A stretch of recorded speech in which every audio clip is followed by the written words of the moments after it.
Hi, and welcome to Art Inspiration with VKH. I'm Veronica, the V in the VKH. I have been an amateur artist for 4 years, the last 2 years focusing on watercolor. And I have been a teacher and I work in education for the last 24 years. So I love teaching and I love art. So welcome to my channel and welcome to Art with me.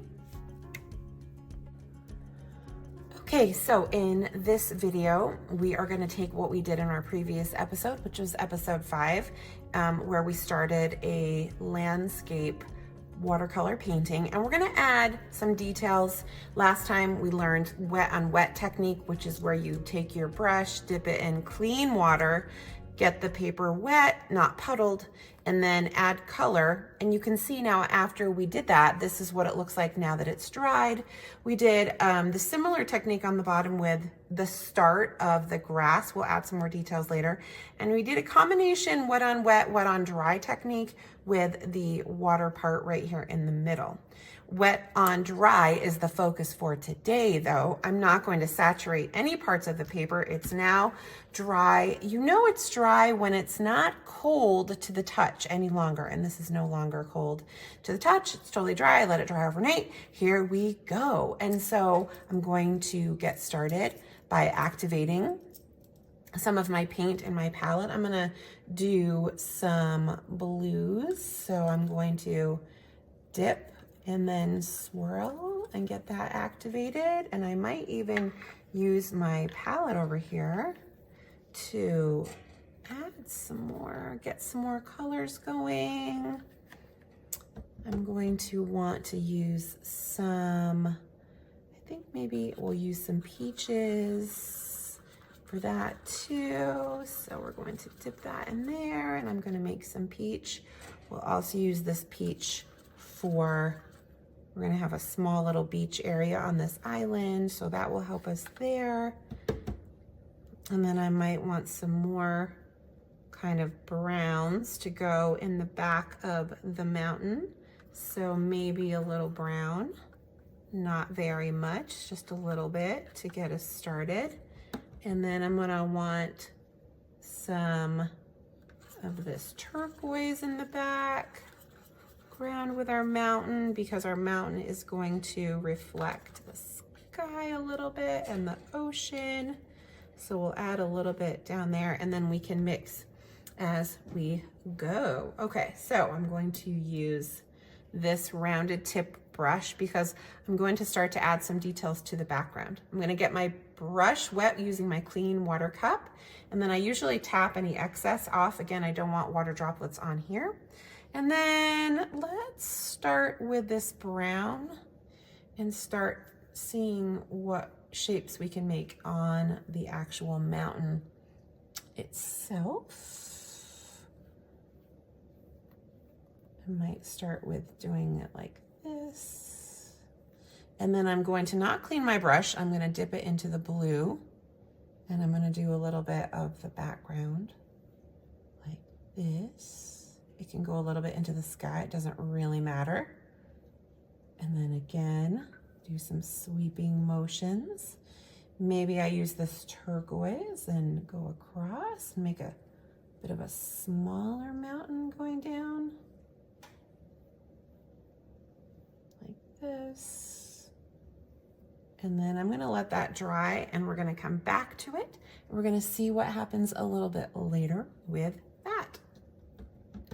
Okay, now I need a little bit more blue in my water. My water is not blue enough. So again, I'm gonna get my brush clean, and then I'm going to come over here and I'm gonna start to add some wet paint on the dry paper, but that's already been painted. So we can add a little bit more. We can add some waves, some wave action. Maybe adds, ooh, yeah, I like that. That's pretty.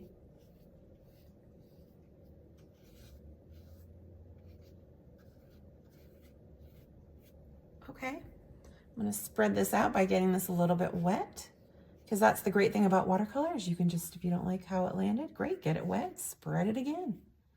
And it usually will allow it to be manipulated, which is so fun, part of the fun of it.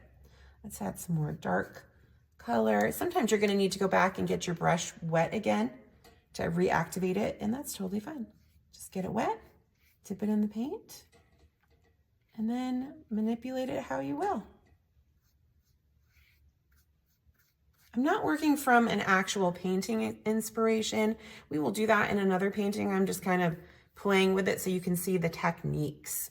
Okay, let's go down here and I'm going to show you how I would add some details on, and you know what, I'm going to actually need to reactivate some new paints. I'm going to show you how I would start to build layers of trees on my little island. So I'm going to use a light green,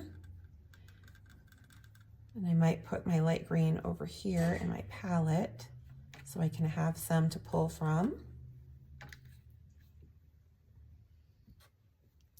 Get that some more wet.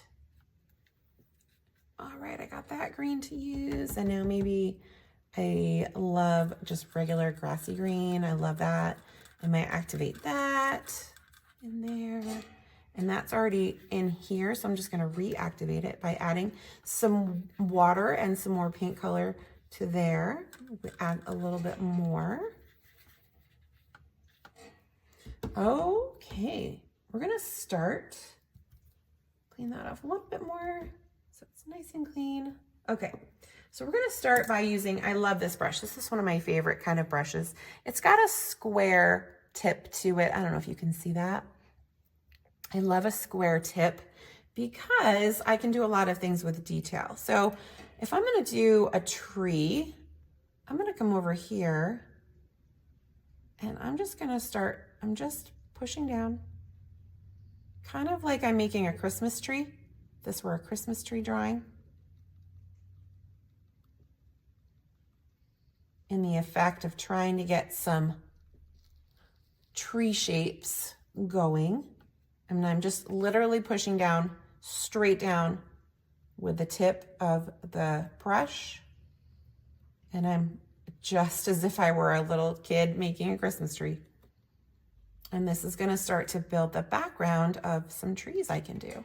Maybe I'm gonna switch and try this green and try a little tiny one over here. I can go into the water because we know trees certainly would overlook the water. And I might fill in this space in the back with another one.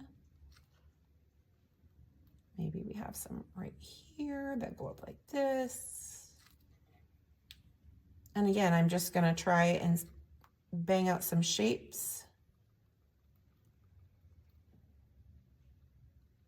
And I can go over it. See how what I'm doing? I'm going over it to blend a little bit.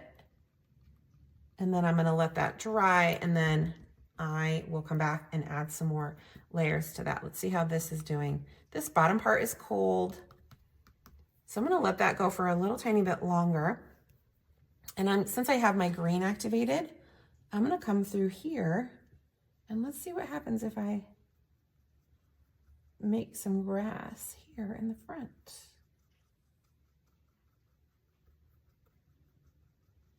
Maybe I want to do a bush on the front here, overlooking the water. Again, it's going to, you're like, wait, you can see the water through it.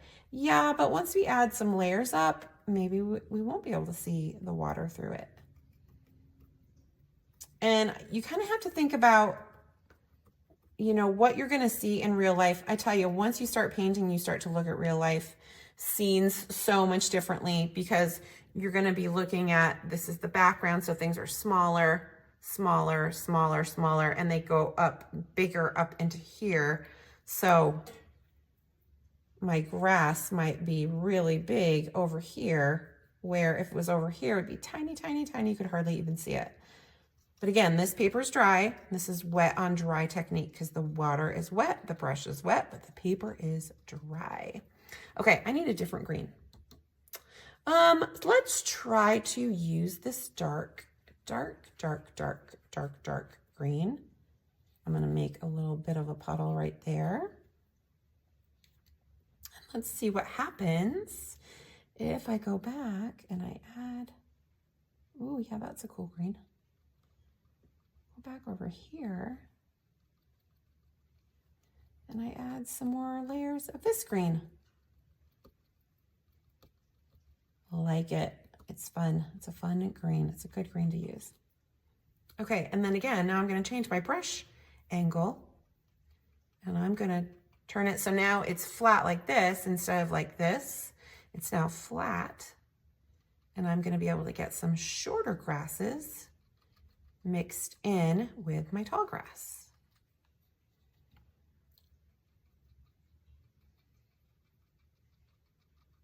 I like it. That looks pretty. Nice. And you can see like we're just building in the layers. You're kind of creating the backdrop, so to speak, causing it to come to life. And it doesn't matter. If you put yours in a different spot than I do, who cares? That's the beauty of watercolor. Watercolor doesn't have to be exact, but it can be if you let it. Okay. Let's go back up to that mountain.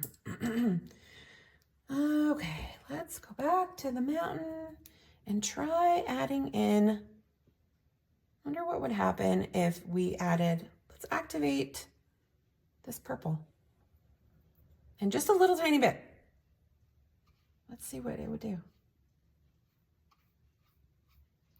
A little bit of that background of a purple. Just a smidge. And add some more water to change it and swirl it. Ooh, I kind of like that. And once you also start to do a lot of watercolor, you start to look at colors differently and you realize the color that you might think is like white snow is really silvery blue. In which case you need some more blues. Or maybe it's a yellow. It's got like a mustardy, very pale mustardy yellow to it, which you just didn't necessarily see before. Maybe I want to change, again, point my brush down, use the tip so that I can extend and add a little bit of dimension to this mountain. Add some smaller mountains in this mountain.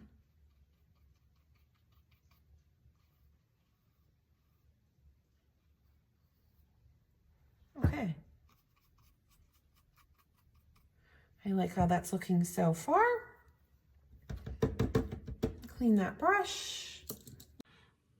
Okay, everyone, I apologize. I was doing this part down here and I didn't realize you couldn't see it. So I'm just gonna add this little tiny video clip. Okay, so to do that, I used my brush that has the thin tip, and then I dipped it directly right into the brown over here. And that's where I just made my long stems for my grass, just like that. And I apologize that you couldn't see it on the other video, but hopefully that helps you, give you a little bit more sense.